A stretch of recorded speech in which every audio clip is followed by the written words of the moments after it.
Hi, this is Group 22. I'm Gabriela. I'm Isha. We would like to present our research progress on coastal erosion dynamics in mangrove and sandy shores, 30 years remote sensing study of Queensland. For the research scope, previously we assessed the shoreline for 45 years, but due to the data and pre-processing limitation, we assessed 30 years of shoreline change at two geomorphologically distinct. For specific objective is to quantify shoreline change rates from two different locations of Karumba and Shanshan Coast with 5 different methods, and also analyze spatial variation in erosion and accretion along both coastlines. In this research, we choose two different study sites that has different geomorphological distincts. First location is Karumba coastline, where it's a tide-dominated and muddy coastline and extend about 80 kilometers in North Queensland.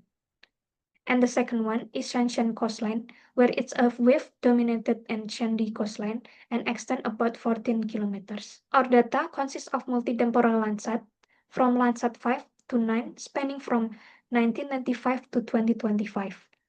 We choose the data based on tidal data from nearest tide gauge, where it has consistent similar high tides across all scenes for its location.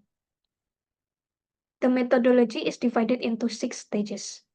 The first stage is pre-processed in ENVI to recorregister with all the images for its location based on latest scenes and achieve RMSE GCP up to 1 pixel, and did layer stacking for its epoch. And then shoreline extraction process is divided into two software. In ENVI, we did MNDWI to highlight shoreline. And then in ArcGIS Pro, we reclassified into binary map, then digitized the shoreline. Next, baseline and uncertainty definition. To meet the data requirement for DSAS, we defined the shoreline baseline and edit the attribute table of the data in ArcGIS Pro based on the DSAS guidelines. In the DSAS software, we recalculate cache transects and rates based on 5 methods from DSAS. Then the data processed in ArcGIS Pro again to separate erosion and accretion and did the layouting.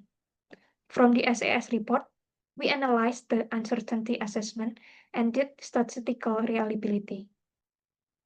Moving to our research findings, for Karumba, results from 821 transects show a dominant erosional trend. The weighted linear regression rate is negative 2.88 meters per year, higher in magnitude than the linear regression rate of negative 1.10 meters per year. Because WLR gives more weight to recent years, this tells us that erosion has accelerated recently. In contrast, the Sunshine Coast shows an overall accretion trend across 126 transects. Here, the LRR is slightly higher than the WLR, meaning that the earlier accretion was stronger and recent change has stabilized, a sign of effective coastal management. Spatially, Karumba's 82-kilometer coast shows that the west has moderate erosion, the central west stronger erosion of negative 2 meters per year, and a brief accretion zone near the river mouths because of river sediment deposition, and erosion resumes eastward. The Sunshine Coast's 14-kilometer sandy shoreline shows moderate accretion in the north, small accretion in the south, and minor erosion near the Maroochydore River. Overall, it's stable and well-maintained. Moving on to uncertainty, Karumba definitely displayed higher uncertainty than Sunshine because of its complex environmental scenarios.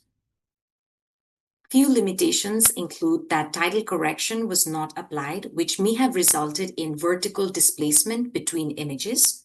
Secondly, the Milner Bay and Roslyn Bay tide gauges may not accurately represent local tide conditions for our study site. Only 7 images were analyzed, limiting the ability to capture short-term or episodic variations.